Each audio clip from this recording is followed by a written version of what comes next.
지혜로운 마음을 얻게 하소서. 여러분 그 삶을 돌아보면 잃어버린 시간, 낭비된 시간이라고 여겨지는 그런 때가 있으신가요? 내 인생의 이 시기는 정말 너무너무 허비된 의미를 발견할 수 없는 그런 시간인 것 같다. 한번 출애굽을 했을 때 그 광야에서 40년을 보낸 사람들의 한번 삶을 생각 한번 해보십시오. 10살짜리 애가 엄마 아버지 손을 붙잡고 출애굽을 했습니다. 이제 우리는 더 이상 노예 생활을 하지 않아도 되고 주권 국가가 되고 하나님이 다스리는 나라에서 하나님이 젖과 꿀이 흐르는 땅으로 우리를 인도하시고 거기에 나라를 세워주신다. 그런 희망을 가지고 우리는 우리 부모 세대하고는 달리 정말 제대로 삶을 제대로 살겠구나, 그런 희망을 가지고 엄마 아빠 손을 붙잡고 나왔어요. 10살에. 근데 가나안 땅에 들어간 거는 50살이에요. 그런 사람들에게 있어서 그 40년, 광야에서 보낸 40년은 어떤 의미가 있었을까요? 나이가 50이 됐는데 자기 평생을 광야에서 다 보낸 거예요. 광야에서 물론 하나님의 은혜를 경험했죠. 그렇지만 그들에게 더 많이 느껴지는 건 뭐였겠어요? 목말랐고 물이 없었죠. 그리고 전쟁을 해야 됐죠.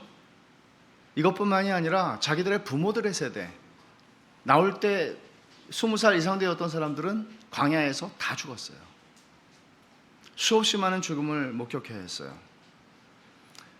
자기들의 부모들이 모세를 향해서 했던 얘기, 애굽에 매장지가 없어서 당신이 우리를 이끌어내어 이 광야에서 죽게 하느냐, 이런 말이 쟁쟁했을 것 같아요. 돌아보면 자기들의 삶은 광야에서 보낸 인생밖에는 없는 거예요. 애굽에서 보낸 삶은 얼마나 의미가 있었겠어요? 10살밖에 안 된 애들이 노동 현장에 투입됐는지는 모르겠지만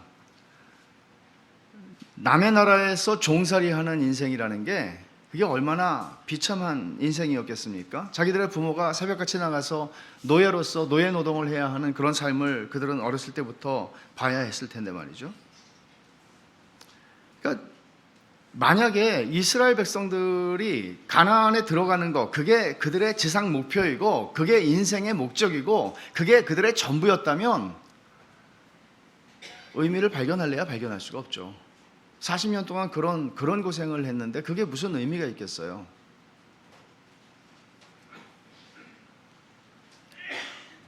시편 90편의 표제어가 모세의 기도라고 되어 있어요. 150편으로 구성된 시편 대부분은 다윗의 저작으로 돌려지고 있는데 유일하게 모세가 쓴 시라고, 모세가 쓴 기도라고, 모세가 한 기도라고 되어 있는 게 이 시편 90편입니다. 모세의 삶은 성경에 나오는 그 어떤 인물보다도 더 상세하게 기록이 되어 있습니다. 출애굽기, 레위기, 민수기, 신명기는 다 모세의 삶과 관련이 되어 있습니다. 그래서 우리는 모세의 삶에 대해서 상당히 많은 지식을 가지고 있습니다. 모세가 어떤 심정으로 오늘 읽은 이 기도를 했을까요? 시편 90편 전체를 사실 많은 사람들이 좋아하는 시 중에 하나입니다. 저도 장례식에서 설교를 할 때 시편 90편을 가지고 설교를 많이 하고는 합니다. 이것처럼 장례식에 더 어울리는 시는 없는 것 같아요. 기도는 없는 것 같아요. 그런데 다 읽지는 않았지만 12절 말씀, 우리에게 우리 날 계수함을 가르치사 지혜로운 마음을 얻게 하소서. 다윗이 어떤 마음으로 이런 기도를 했을까요? 이게 조금 느껴지세요? 느껴지시면 살 만큼 사셨다 이런 게 아니라 느껴지신다면 좋은 거예요. 느껴지시면 좋은 거예요. 어떤 심정으로 이런 기도를 했을까? 우리의 날 계수함을 가르쳐 주셔서 지혜로운 마음을 얻게 해주십시오. 여러분들은 여러분의 날을 계수하는 그런 지혜가 있으신가요? 그렇게 살고 계신가요? 그리고 그게 진짜 지혜라는 사실에 동의하시나요? 제임스 몽고메리 보이스가 모세가 쓴 이 시편의 이 기도는 아마도 자기가 생각할 때는 민수기 20장의 그 상황에서 이 시를 썼을 거라고 그는 단정하는 건 아니지만 그렇게 생각한다고 그랬어요. 민수기 20장에는 세 가지 사건이 나와요. 중요한 사건. 민수기 20장은 어떻게 시작하나 하면 이스라엘 백성이 광야 생활 39년을 마치고 40년째가 되는, 40년이 지나면 이제 들어가는 거예요. 근데 40년째가 되는 첫 달이에요. 1월이에요. 그렇게 시작해요. 그런데 민수기 20장 안에서 벌어진 사건이 세 개가 있는데 중요한 게 첫 번째 1절에서 모세의 누이 미리암이 죽어요. 한 시대가 간다는 얘기예요. 미리암은 여선지자였어요. 뿐만 아니라 모세하고는 나이 터울이 상당히 있는, 적어도 띠까지는 모르겠지만, 왜냐하면 모세가 갈대상자에 뉘어져서 그 나일강의 갈대숲에 놓여졌을 때 멀리서 지켜보다가 바로의 딸이 발견했을 때 얼른 가서 말을 걸어서 어머니를 유모로 소개했던 그런 누이예요. 보통 누이가 아니죠. 한 10살만 차이가 나도 얼마나 귀엽겠어요. 1살짜리 동생하고는 차원이 다른 거죠. 얼마나 예쁨을 받았겠어요. 누이 미리암이 죽었어요. 두 번째 사건은 물이 없어서 불평을 하는 일이 또 일어난 거예요. 그러니까 지긋지긋하죠, 사실은. 광야에 들어오자마자 출애굽기 17장에 보면 물이 없어가지고 불평을 했단 말이에요. 그런데 40년이 됐어요, 지금. 근데 지금도 똑같아요, 보면은. 물이 없다고 또 불평을 해요, 모세한테.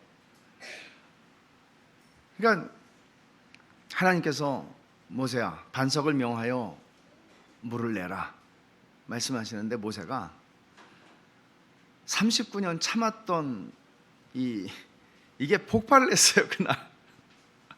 그래가지고 물을 주기는 주는데 반석을 명하여 물을 주라고 그랬어요. 처음에 출애굽기 17장에서는 반석을 지팡이로 쳤죠. 이게 의미가 있지만, 근데 모세가 이번에는 이 패역한 백성들아 그러면서 욕을 했어요.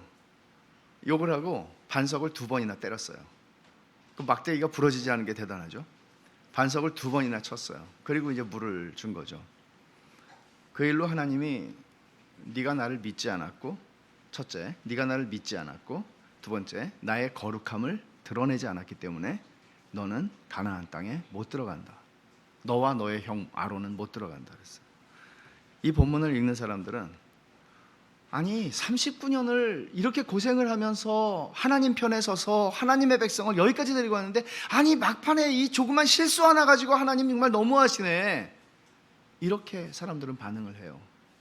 여러분들도 그러세요? 그러면 여러분들 하나님을 잘 모르는 거예요. 아니 이만한 지금까지 한 거를 감안해서라도 정상 참작이라는 게 있지 어떻게 이러실 수가 있나. 여튼 모세와 아론은 들어갈 수가 없게 됐어요. 우리가 소위 생각하는 이 작은 일 때문에. 모세는 이 일 때문에, 그러니까 이걸 위해서 지금까지 준비되어 왔고 그런 인생을 쭉 지금까지 살았어요. 이걸 위해서 산 인생 아니에요, 사실. 그 인생의 마지막 40년이라고 하는 게.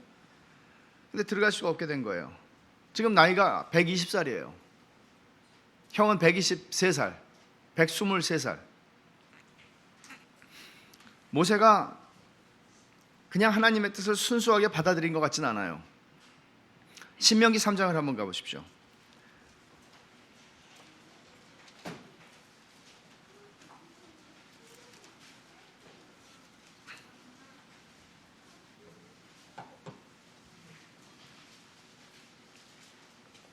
(24절을) 볼까요? 24절과 25절을 신명기 3장 24절과 25절을 같이 한번 읽겠습니다. 주 여호와여, 주께서 주의 크심과 주의 권능을 주의 종에게 나타내시기를 시작하셨사오니 천지간에 어떤 신이 능히 주께서 행하신 일 곧 주의 큰 능력으로 행하신 일같이 행할 수 있으리이까.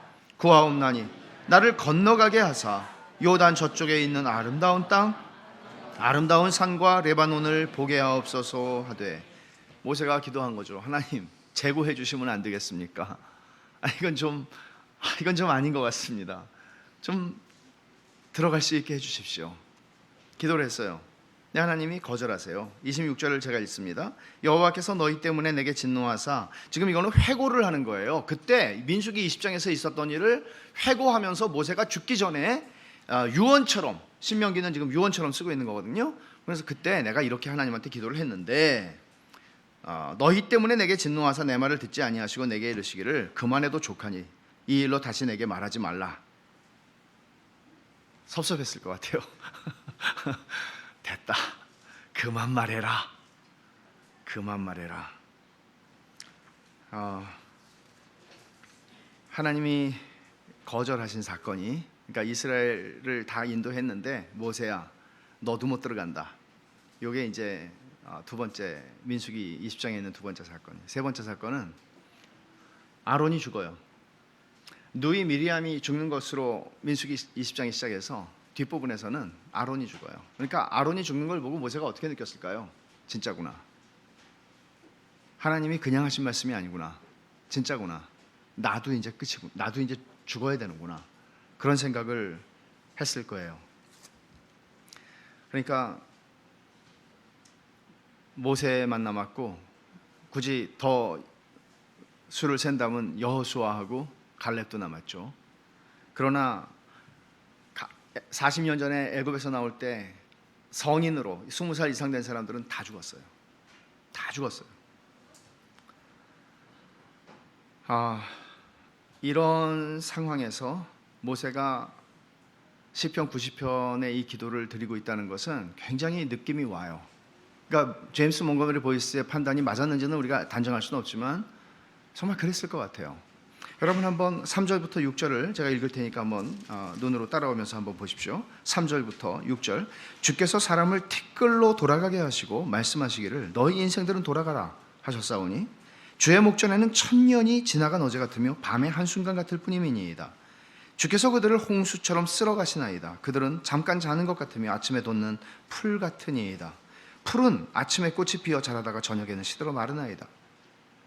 인생이라고 하는 게 그렇게 살아서 나왔는데 다 광야에서 죽었어요.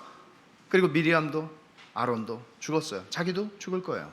하나님이 가라 그러면 가는 거예요. 와라 그러면 오는 거예요. 하나님 앞에서 우리가 살았다고 주장할 수 있는 게 아무것도 없다는 거예요. 하나님 앞에서 우리 인생이라고 하는 거는 티끌 같고, 하나님 앞에서 우리가 살았다고 하는 것도 한순간일 뿐이라는 거예요. 우리는 우리의 평생이라는 시간을 100년, 이제는 120년도 산대 그렇게 얘기를 하지만, 하나님 앞에서, 영원하신 하나님 앞에서 우리 인생이라고 하는 건 정말 아무것도 아닌 것이라는 사실을 모세는 절감하고 있는 거예요. 여러분도 그런 사실을 아세요? 창창한 내 인생이 지금 펼쳐져 있는데 무슨 말씀입니까? 여러분 이렇게 반응을 하세요? 아니면 정말 이런 걸 아세요?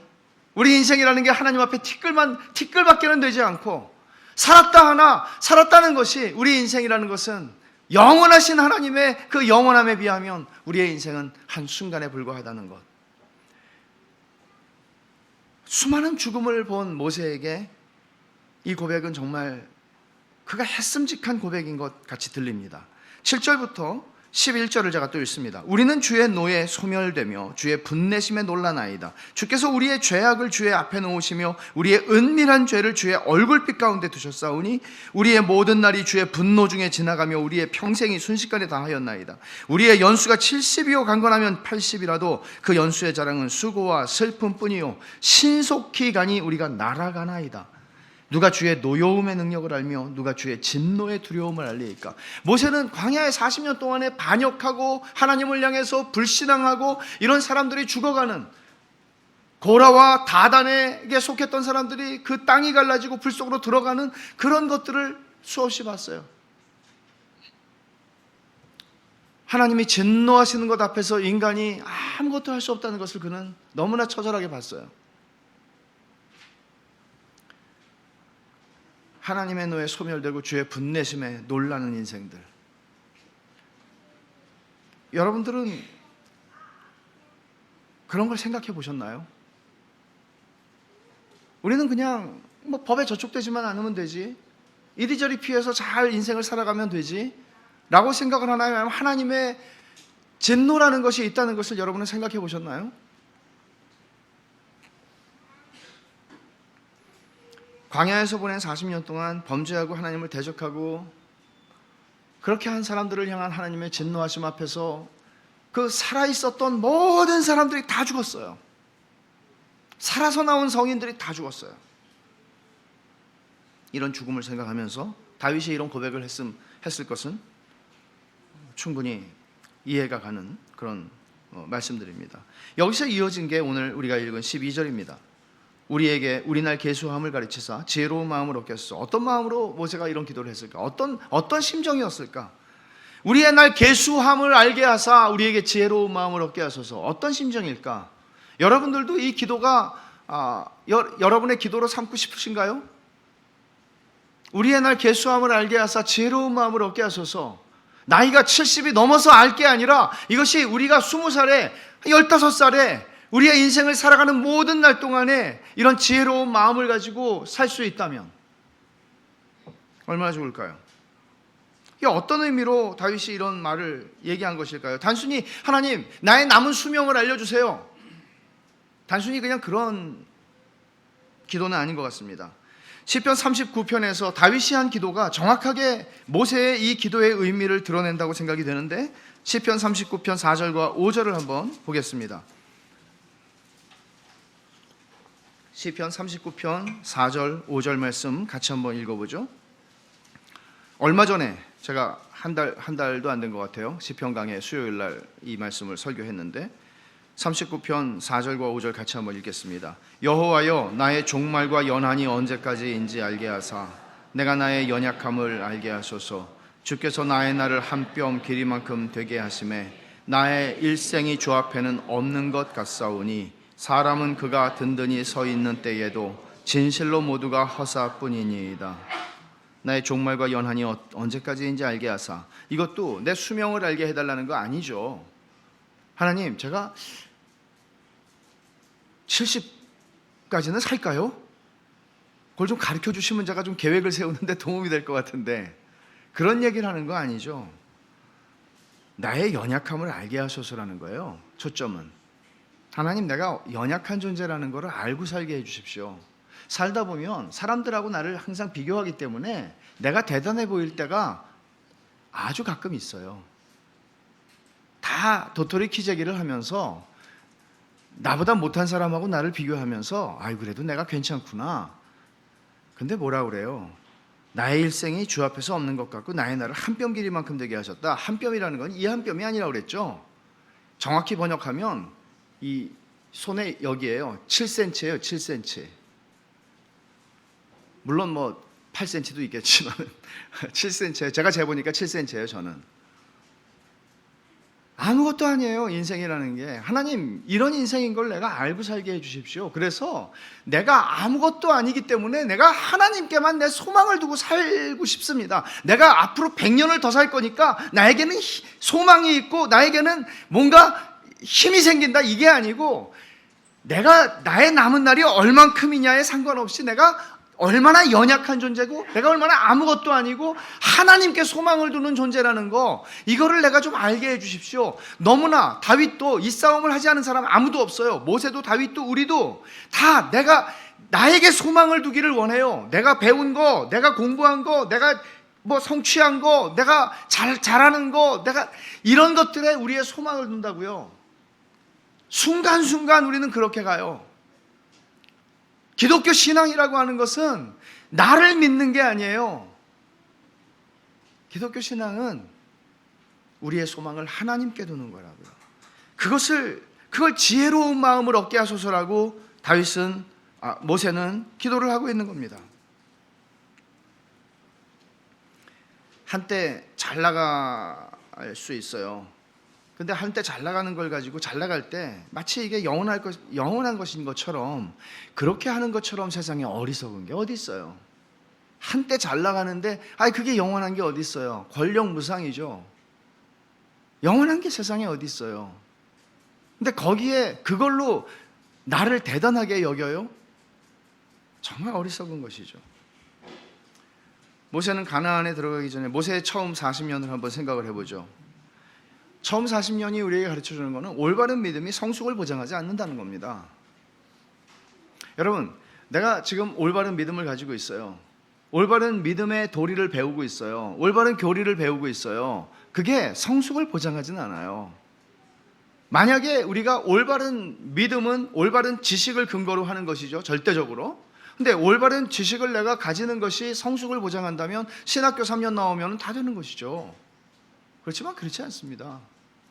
시간이 필요한 것이죠. 모세의 처음 40년을 우리가 한번 주목해 보죠. 모세의 인생은 참 이런 경우도 드문데 책으로 말하면 3장으로 되어 있어요. 1장 0살부터 40살까지, 2장 41살부터 80살까지, 3장 81살부터 120살까지. 처음 40년은 애굽 바로의 왕궁에서 성장하고 자랐습니다. 태어난 지 3개월 만에 갈대 상자에 뉘어져서 나일강에 띄워졌고, 바로의 딸이 하나님의 섭리 속에서, 이게 진짜 섭리예요. 하나님의 섭리 속에서 하나님은 바로의 딸이 모세를 발견하게 했고 첫눈에 알아봤죠. 히브리 아이네. 그러자 멀리서 지켜보던 미리암이 와서 혹시 히브리 사람 유모를 찾아드릴까요? 히브리 사람인 줄 알아보고도 출애굽기 2장에 보면 바로의 딸이 긍휼하게 여겼어요. 불쌍히 여겼어요. 그리고 기르기로 작정했어요. 역사적으로 보면 이 공주는 굉장히 영향력이 있는 공주였습니다. 그러니까 이 모세는 그렇게 해서 어머니 요게벳을 통해서, 요게벳은 경건한 레위인의 후손이었어요. 레위 지파였습니다. 어머니를 통해서 신앙의 교육을 받았고 그의 영혼이 자랐고 그의 믿음이 자랐습니다. 기가 막힌 하나님의 섭리였죠. 그렇게 모세가 왕궁에서 자랐지만 그는 그의 정신과 그의 신앙과 그의 영혼은 여호와 하나님을 섬기는 신앙에서 떠나지 않았습니다. 모세가 장성한 후에 자기의 동족 형제들이 노동하는 현장에 가보고 싶었습니다. 그리고 갔다가 자기의 동족 히브리 사람이 애굽 사람에게 맞는 것을 보면서, 왕자잖아요, 화가 나서 그 애굽 사람을 때려 죽였습니다. 살인을 했습니다. 그리고 묻었죠. 그 다음날 그게 사람들이 얼마나 삽시간에 소문이 났겠습니까? 그리고 그것이 어떻게 바로에게는 들어가지 않았겠습니까? 결국은 바로가 그 사실을 알게 되고 그는 바로의 낯을 피하여 도망하게 되는 처지에 이르게 되는 것이죠. 근데 여러분, 모세가 자기 민족을 향한 애정, 이스라엘 백성을 섬기는 하나님에 대한 신앙을 여기서 드러냈다라고 볼 수 있을까요? 동족들이 노예로서 노동하고 있는 현장에 나갔어요. 그리고 애굽 사람이 내 동족을 때리는 걸 보고, 그 아는 사람도 아니에요, 그냥 모르는 척하고 있을 수도 있었어요. 약간 비겁해 보일 수 있겠지만 그냥 지나칠 수 있었어요. 그러나 그 자리에서 그는 자기 동족을 향한 자기의 사랑과 하나님에 대한 자기의 믿음을 그런 방식으로 드러낸 거예요. 그러면 이런 믿음은 도대체 무슨 믿음인가요? 대단한 믿음입니다. 히브리서를 한번 보십시오. 11장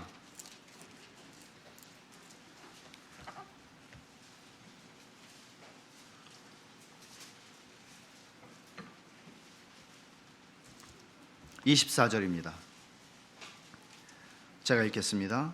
믿음으로 모세는 장성하여, 여기 장성하여라는 말은 똑같이 출애굽기 2장 11절에 그 대목에서 나와요. 장성하여, 바로의 공주의 아들이라 칭함받기를 거절하고 도리어 하나님의 백성과 함께 고난받기를 잠시 죄악의 낙을 누리는 것보다 더 좋아하고 그리스도를 위하여 받는 수모를 애굽의 모든 보화보다 더 큰 재물로 여겼으니 이는 상주심을 바라봄이라. 이것은 모세가 그런 사고를 저지른 거죠. 사고를 저지르고 나서 모세를 정당화해 주기 위해서 쓴 얘기가 아니라, 모세가 그 일을 저질렀을 때, 그건 정말 저지른 거고 사고를 친 겁니다. 사실 그 사고를 쳤을 때 그 모세가 어떤 마음으로 그 사고를 쳤는가를 성경이 설명하는 거예요. 그거는 믿음으로 그렇게 했대요. 그 어떤 믿음인가 하면, 내가 바로의 공주의 아들이라고 칭함을 받는, 바로의 애굽의 왕자로 칭함을 받는 것보다 이스라엘 백성, 하나님의 백성과 함께 고난받는 게 더 낫다고 판단을 했고, 또 뭐라 그래요? 죄악의 낙을 누리는 것보다 그게 더 낫다고 여겼고, 그리스도를 위하여 받는 수모를 애굽의 모든 보화보다 더 큰 재물로 여겼으니 이는 상주심을 바라봄이라. 대단한 신앙이라고요. 이런 신앙을 가지고 그는 반응을 했는데 그 결과는 사고를 치는 것으로 나타났어요. 그렇게 멋있게 나타나진 않았어요. 나이가 이때가 40이었어요. 어떻게 아느냐? 출애굽기에서는 얘기하고 있지 않지만 스데반이 사도행전 7장에서 스데반의 그 모세에 대한 설교를 하면서 모세가 나이 40에 라고 얘기를 합니다. 그래서 우리는 이때가 나이 40이구나. 40이면 부록이라고 그러죠. 헷갈리지 않는 나이라고 그러죠. 그러나 여전히 모세의 신앙은 견고했고 그 신앙은 분명했고 그 신앙은 하나님을 향해서 뜨거웠고 그 신앙은 바른 신앙이었어요. 그런데 나타난 결과는 사고를 치는 것으로 나타났다고요. 여전히 미숙했던 거죠. 사도행전 7장에서 스데반은 이렇게 얘기해요. 모세는 그의 형제들이 하나님께서 자기의 손을 통하여 구원해 주시는 것을 깨달으리라고 생각하였으나 그들이 깨닫지 못하였더라. 그 다음날 하는 게 애굽 사람 때려 죽였죠. 그 다음날 히브리 사람끼리 싸우는 거예요. 그러니까 야, 동족끼리 니네 왜 싸워? 그러니까 뭐라고 그러는 거예요? 야, 네가 재판관이냐? 하나님이 너를 우리 재판관으로 세웠어? 이스라엘 백성들이 감동을 받을 줄 알았어요. 자기가 바로의 왕궁의 왕자의 자리를 거절하고 자기 백성을 이제는 구원할 때가 됐다. 왜 생각을 안 했겠어요? 모세가 어려서부터 길리움을 받으면서 엄마가 얘야, 하나님이 섭리 중에 너를 왜 여기에 보내셨는지 너를 향한 하나님의 뜻을 생각해 봐야 돼. 하나님이 너에게 주신 사명이 있을 거야. 왜 이런 교육을 안 했겠어요? 모세에게는 그런 생각들이 깊어졌을 것이고 나이가 40이 됐을 때 이제는 때가 왔구나. 이제는 내가 행동해야 될 때가 왔구나. 이렇게 생각을 했기에 히브리서 11장 24절부터 26절에 있는 이 믿음의 결정이 있었기에 그가 이런 판단을 하고 나간 거예요. 그런데 결과는 그렇게 좋지 않았습니다. 백성들이 알아듣질 못했어요. 그러니까 그 스데반이 또 이렇게 얘기하거든요. 나이가 40이 되면 그 형제 이스라엘 자손을 돌볼 생각이 나더니 이제는 내가 내 백성을 돌봐야 되겠다. 하나님이 나를 여기서 이렇게 길러주셨으니 내가 이제는 내 백성의 리더로서 내 백성을 어떻게 돌봐줘야 되겠다. 이런 생각을 하고 행동한 것이죠. 근데 우리가 이런 경험을 해보셨어요, 여러분? 진짜 믿음으로 나는 행동을 했는데 돌아온 거는 처절한 실패예요. 나는 믿음으로 했는데, 그러니까 믿음으로 하면 뭐가 하나님이 도우셔야 되잖아요. 근데 믿음으로 했는데 돌아오는 게 완전히 뭐라고 그래야 돼요? 뭐 이런 게 있어요, 진짜. 그러면 우리는 이렇게 생각할 수 있죠. 네 믿음이 틀려서 그래. 근데 여기서 성경이 얘기하는 거는 네 믿음이 틀리지 않았대요. 믿음은 틀리지 않았대요. 믿음은 바른 믿음이었다고요. 뜨거운 믿음이었다고요. 그런데 그 결과는 실패였어요. 믿음으로 행하면 성공해야 한다. 믿음으로 행하면 좋은 결과를 얻는다. 성경은 그렇게 얘기하진 않아요. 궁극적으로야 하나님께서 그것을 유익하게 하시고 하나님이 영광을 받으시죠. 그러나 믿음으로 행하기 때문에 언제나 내가 바라는 좋은 결과, 사람들이 다 이해할 수 있는 저 사람 믿음으로, 예를 들어서 이런 거 많잖아요. 11조를 했더니 부자가 됐더라. 여러분, 드러나지 않아서 그렇지 11조 했다가 가난해진 사람도 있습니다. 믿으십니까? 믿기 싫죠? 왜 없겠어요? 부자 되는 것이 하나님의 뜻이다라고 성경이 얘기하지는 않으니까 그럴 수 있어요. 그럼에도 불구하고, 그러니까 내가 주님을 잘 섬겼는데 내 인생이 왜 이렇게 펴지지를 않지? 그럴 수도 있다고요.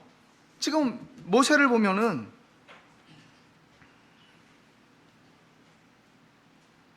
모세가 아마 제 생각에는 모세처럼 하나님의 섭리를 많이 묵상한 사람 없을 것 같아요. 살면서 40이 될 때까지 적어도 하나님이 왜 나를, 내 또래들은 다 죽었어요. 나일강에 다 던져졌어요. 하나님이 왜 나를 이 바로의 왕궁에 두셔서 나를 이 세상의 지혜와 지식으로 말하면 최고의 학문을 공부하게 하셨고 무예를 배우게 하셨고 리더십의 훈련을 하게 하셨고 하나님이 왜 나를 여기 두셨을까? 이런 생각들을 많이 했겠죠. 그러나 여전히 미숙함이 있었고, 미숙함이 가지는 특징, 영적인 미숙함이 가지는 특징은 자기를 신뢰하는 것입니다. 자기가 괜찮다고 생각하는 것입니다. 이만하면 내가 뭔가를 이제는 할 준비가 됐다고 생각하는 것입니다. 모세는 그렇게 시작을 했어요. 하지만 모세가 하나님이 맡겨주실 그 일을 감당하기 위해서는 더 성숙해져야 했고, 자기가 가지고 있는 열정과 능력과 힘을 믿는 태도를 내려놔야 했습니다. 그럼에도 불구하고 하나님께서는 모세에게 힘을 주셨고, 지식과 지혜를 주셨고, 당대의 무예를 배우게 하셨고, 그렇게 길러가셨습니다. 이것은 결코 40년이 다시 흐르고 나서 이스라엘 백성을 인도하는 한 국가와 민족의 지도자로 섰을 때 옛날에 왕자로서 배운 교육과 이 모든 것들이 쓰임을 받았을 것은 우리가 생각할 수 있죠. 낭비된 시간은 결코 아니었습니다. 두 번째 40년을 한번 생각해 보죠. 미디안 광야로 도망을 갔습니다. 하루아침에 왕자가 무명의 목자가 되었습니다. 미디안 광야를 방황하는 목자가 되었습니다. 믿음으로 거사를 감행했던 결과 그는 초라해지고 비참해졌습니다. 이렇게 시작된 미디안의 광야 생활이 40년이 갔습니다. 처음에는 잠시 내가 잠수를 탔다가 거사를 다시 감행해야 되겠다, 재기해야 되겠다, 하나님이 내게 주신 사명이 있으니까 내가 조만간 다시 일어서리라, 그런 생각을 가졌을 것은 분명합니다. 그러나 세월이 40년이라는 세월이 보통 세월입니까?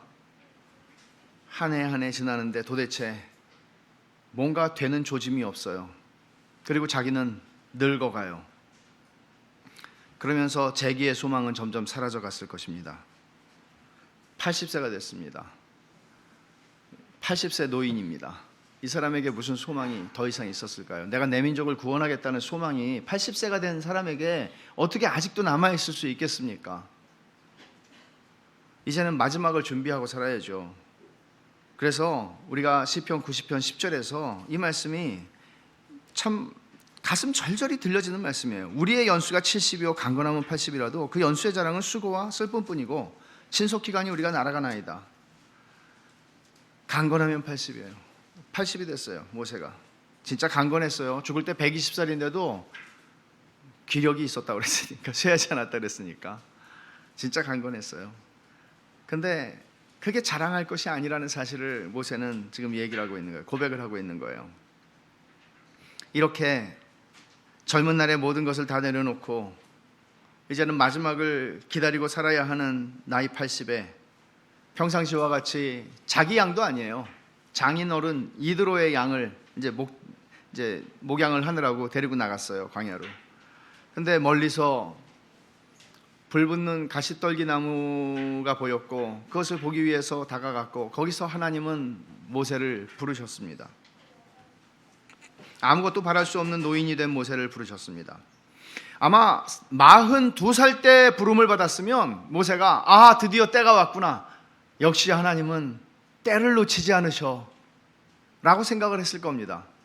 그러나 나이 80이 된 사람이 하나님의 부르심을 받았을 때 야 가라, 그리고 내 백성을 데리고 나와라 하니까 모세가 하나님한테 드리는 변명을 보면 출애굽기 3장과 4장에서 내가 누구이기에 바로에게 가며 이스라엘 자손을 애굽에서 인도해내겠습니까? 하나님, 사람 잘못 보셨습니다. 저 지금 나이 80입니다. 지금 이런 얘기를 하는 거예요. 그리고 주여, 나는 본래 말을 잘하지 못하는 자니이다. 주께서 주의 종에게 명령하신 후에도 역시 그러하니 나는 입이 뻣뻣하고 혀가 둔한 자니이다. 주여, 보낼 만한 자를 보내소서. 40살 먹은 사람 보내세요. 저 80이에요. 말을 진짜 잘못했을 거라고 생각하진 않아요. 근데 여러분, 40년 동안, 지난 40년 동안 그 전에 스피치 훈련도 하고 다 했을 거 아니에요. 왕자니까. 탁월한 사람이란 말이에요. 그런데 40년 동안을 광야에 묻혀서 살았어요. 양들하고 말하고 살았어요. 그게 무슨 자신감이 있겠어요? 바로 앞에 가서 무슨 설득력 있는 말을 할 수 있는 자신이 있겠어요? 말을 양하고만 해봤는데 그동안 자신이 없죠. 자기가 적격자가 아니라는 것을 하나님 앞에서 계속해서 말하는데 이거는 겸양의 태도가 아닙니다, 여러분. 이거는 겸손이 아니에요. 진짜로 모세가 그렇게 아는 거예요, 자기를. 40년 전에 모세가 거사를 감행했을 그때와는 달라도 너무나 다른 모습이죠. 그때는 때가 됐다. 이제는 내가 일할 때가 됐어 라고 생각을 했겠죠. 내가 이제는 준비가 잘 됐으니까 이제는 때가 됐어. 여러분, 지금 제가 이 말씀을 여러분 공감이 되세요? 아마 제가 볼 때는 살아오신 그 인생의 연륜과도 관계가 있을 거라고 생각이 됩니다. 저는 청년 때는 40살의 모세처럼 생각했던 것 같아요. 근데 조금 더 살고 배운 게 힘을 빼야 되는구나. 이걸 배우는 거예요. 힘을 빼야 되는구나. 또 어떤 사람이 이렇게 말하죠. 물을 좀 빼야 된다. 물이 좀 빠져야 돼요. 다 빠졌어요, 모세는. 물도 빠지고 힘도 빠지고 다 빠졌어요. 이제는 하나님이 사람 잘못 보셨습니다. 딴 사람 데리고 일하세요. 지금 그렇게 얘기를 하는 거죠. 물론 하나님께서 40살의 모세에게 찾아가셔서 가르쳤을 수도 있어요. 이렇게, 모세야, 너 네 열정과 네 힘으로 나를 섬길 수 없어. 너 힘 빼야 나를 섬길 수 있는 거야. 근데 못 알아들어요. 시간이 걸린다고요. 아니, 못 알아듣는다는 게 논리적으로 이해를 못한다는 얘기가 아니라 이게 경험이 되질 않은 거예요, 인생에서. 답대로 살아라. 그래요, 답대로 살 수 있어요. 그러나 그 답대로 사는 게 진짜 내 실력이 되려면 인생의 시간을 통해서 하나님이 우리를 길러가시는 것을 무시할 수가 없어요. 하나님이 능력이 없어서 그런 게 아니에요. 시간을 통해서 우리를 빚어가셔야 진짜 하나님이 원하시는 우리가 만들어지니까 하나님 그렇게 하시는 거예요. 신앙이라는 것은 단순히 답 맞추기가 아니에요. 단순히 공식을 때려 맞춰서 인수분해를 하듯이 답을 내는 게 아니에요. 신앙이라는 것은 마치 어떤 수학자가 어떤 한 공식을, 어떤 한 공리를 만들어내기 위해서 10년의 세월을 보내며 수없이 많은 시행착오를 겪으며 그 어떤 정리를 했을 때 그런 거와 같은 거예요. 그게 진짜 나의 답이 되게 하시고 그게 내가 되게 하시는 거예요. 하나님의 목적이 단순히 가나안 땅에 들어가는 것이 목적이었다면 40살짜리가 더 편했겠죠. 그러나 하나님의 목적은 가나안 땅 들어가는 것 그것만에 있지 않았단 말이에요. 표면적으로 나타나는 것만에 하나님의 목적이 있지 않아요. 그 모든 과정 속에서 하나님은 자기 백성을 길러가시고 하나님의 경건한 자녀들로 빚어가시고 만들어가시는 거예요. 경건한 어른이 되는 것, 하나님의 거룩한 백성이 되는 것, 하나님을 닮아가는 것, 하나님의 거룩한 형상이 내 삶 속에서 내 성품과 내 인격을 통해서 드러나게 하시는 것, 그렇게 늙어가게 하시는 것, 그렇게 나이 들어가게 하시는 것, 시간이 필요한 것이죠. 그저 하나님 나라의 일꾼으로 머슴으로 쓰임받고 마는 게 아니에요. 그래서 때때로 막 사명에 불붙는 사람을 볼 때 때때로 저는 좀 시켰으면 좋겠다 이런 생각이 들어요. 여러분, 우리의 평생에 세계 복음화 선교 사역에 내 인생을 드린다고 그러고 나가서 사역을 평생을 했어요. 그런데 많은 일을 했어요. 그런데 나 자신은 정작 만들어지지 않았다면, 나 자신은 더 사나워지고 그 많은 일들을 감당하기 위해서 수많은 사람들과 좌충우돌하고 싸우고 그러면서 뭔가를 이루어내요. 그거 아니죠.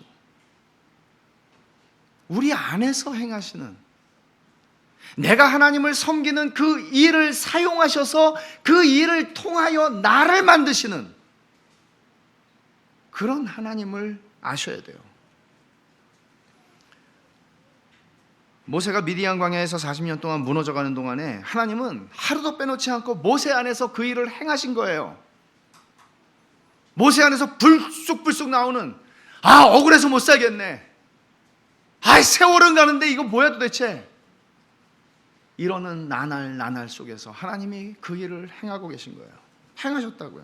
낭비된 40년이 아니었어요. 이런 과정이 없었다면, 80년의 과정이 없었다면 출애굽 이후에 불신앙으로 반역하는 200만이 되는 이스라엘 백성을 인도하는 모세는 없었겠죠.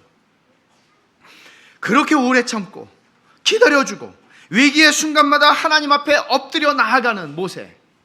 세상에 이런 지도자가 어디 있을까요? 물론 그렇게 오래 참다가도 모세가 나도 사람이라는 걸 보여줬죠. 민수기 20장에서 39년을 참았는데 아이 참. 그러니까 우리 끝까지 잘 참으세요. 참으실 거면 끝까지 잘 참으세요. 반역한 너희여 들으라. 우리가 너희를 위해 이 반석에서 물을 내랴. 우리가 모세와 아론이 우리가 너희들을 위해서 이 반역한 이 못된 놈들 40년 동안 어떻게 한 번도 변하지 않고 지금까지 지긋지긋하게 속을 새기냐 그러면서 먹어라 물. 그래서는 막대기로 2번 쳤다고요. 작은 일이 아니었습니다. 이거는 불신이었습니다. 하나님 말씀하셨어요. 네가 나를 믿지 않았다. 어떤 불신이죠? 하나님의 선하심을 믿지 않은 거예요. 하나님이 그랬거든요. 반석을 명하여 물 줘라. 그러면 모세의 생각에서는 하나님이 야, 안 되겠다. 얘네들 확 그냥 없애버리자. 그냥 오늘 그냥 결단 내자. 그냥 이렇게 했으면 모세가 주님 그래도 이러시면 안 되죠. 39년 왔는데 이렇게 했을 거예요. 근데 이게 뭘 보여주는지 아세요, 여러분? 하나님의 선하심과 은혜가 작동을 했어요. 그러자 하나님의 은혜가 작동을 할 때 우리 안에 있는 그 잘난 자기의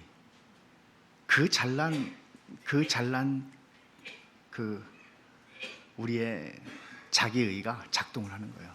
하나님의 은혜가 작동할 때 그렇게 돼요.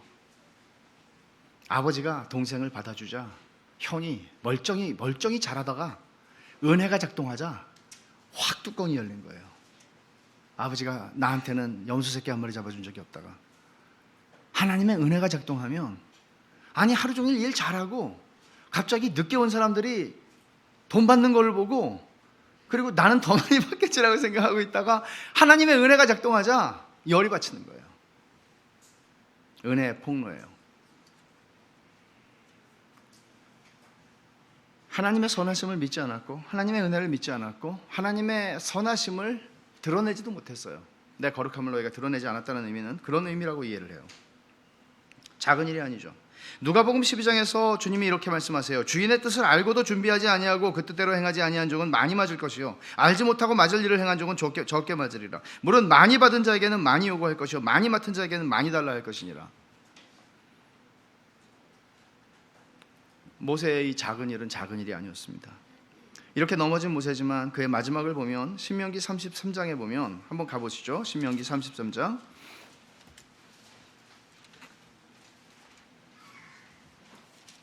33장은 유언으로 이스라엘 백성을 축복하는 장면인데요. 29절을 한번 보세요. 같이 한번 읽어볼까요? 신명기 33장 29절 시작. 이스라엘이여 너는 행복한 사람이로다. 여호와의 구원을 너같이 얻은 백성이 누구냐?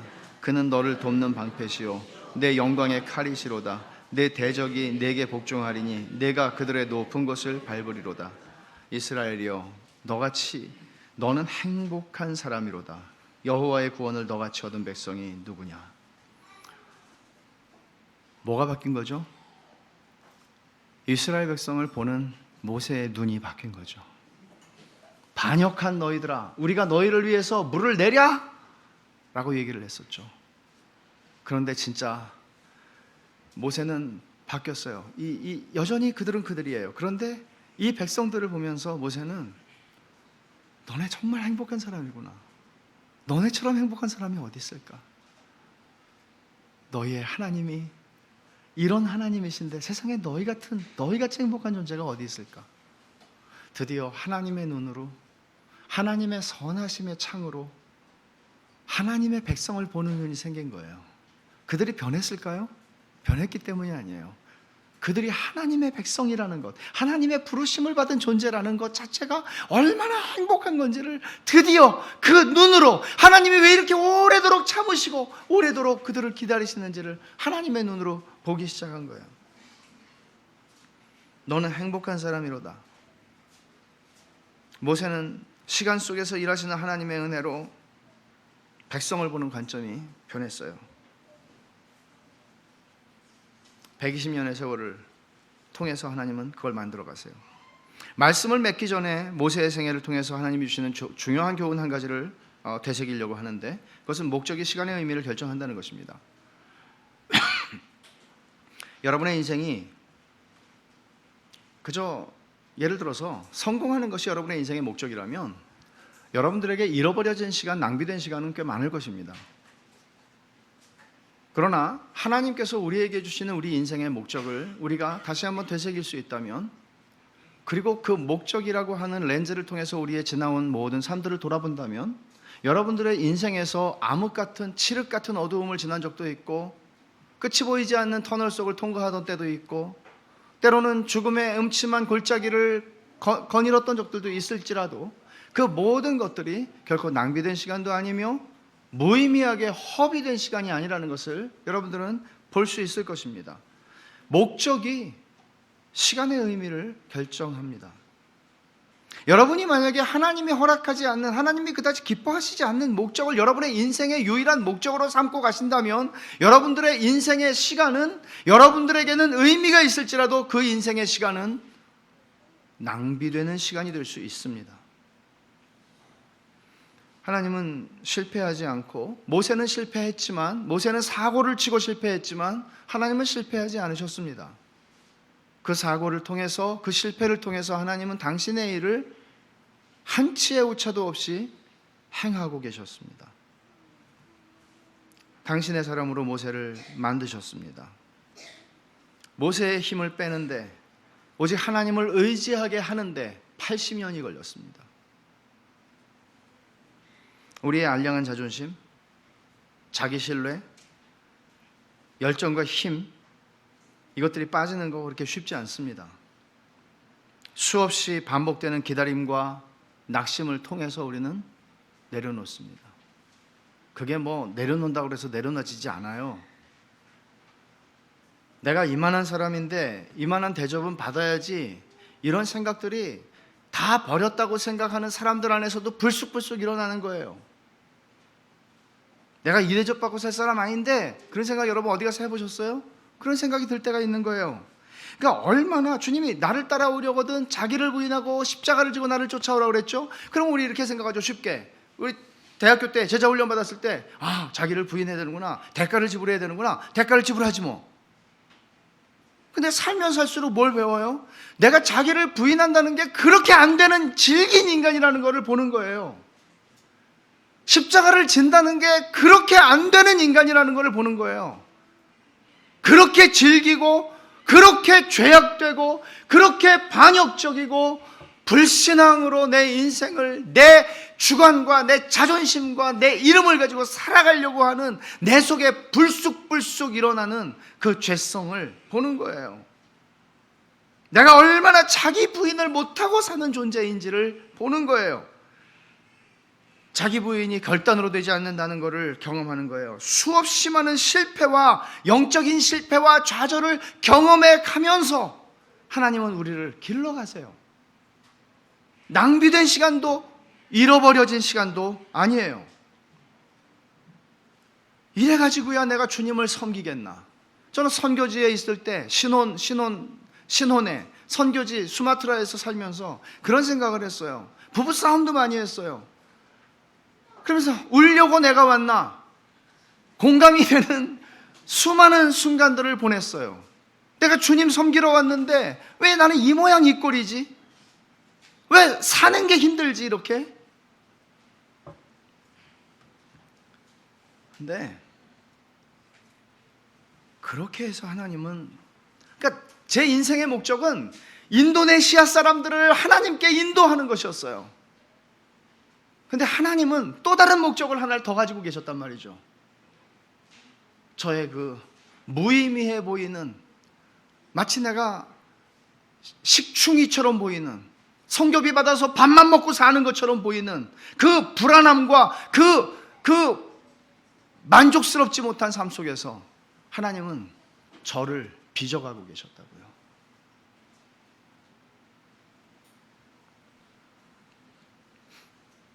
끈질긴 우리 인생을 통해서 우리 안에 있는 자기의라는 죄를 보게 하시고, 한 번이 아니고 거듭 보게 하시고, 그걸 마침내 은혜의 자리에 내려놓게 하시는 것이죠. 시간이 걸린다고요.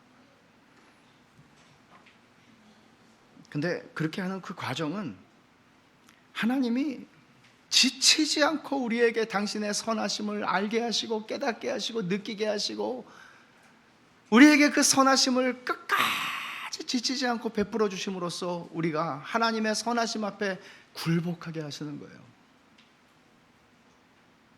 아무리 두꺼운 인생도. 그래서 하나님의 선하심 안에서, 그 은혜 안에서 내가 뭘 했기 때문도 아니고요, 내가 대단한 존재이기 때문도 아니에요, 내가 뭐 굉장한 사람이기 때문이 아니고요, 하나님의 그 은혜와 선하심 안에서 내가 만족하고 감동하고 안식을 누릴 수 있는 자리까지 우리를 데리고 가시는 것이에요.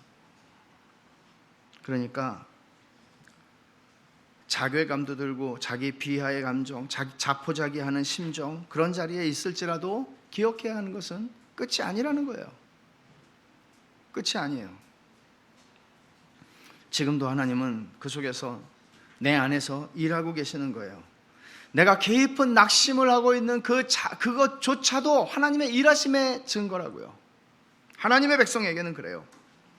내 실력, 내 상황, 내 성취에 소망 걸지 말고 죽은 자를 다시 살리시고 없는 것을 있게 하시는 하나님께 소망을 두고 사는 것, 이걸 시간을 통해서 가르치세요. 시간을 통해서. 그러니 지나치게 힘들어하지 마세요. 여러분의 상황이 어떠하든지 지나치게 힘들어하지 마세요. 왜냐하면 하나님이 지금 일하고 계시니까요.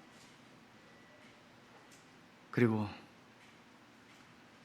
우리가 인생의 철로 역정을 지나는 동안에 훗날 서로가 그것을 더 멋지게 고백할 수 있으면 좋겠어요.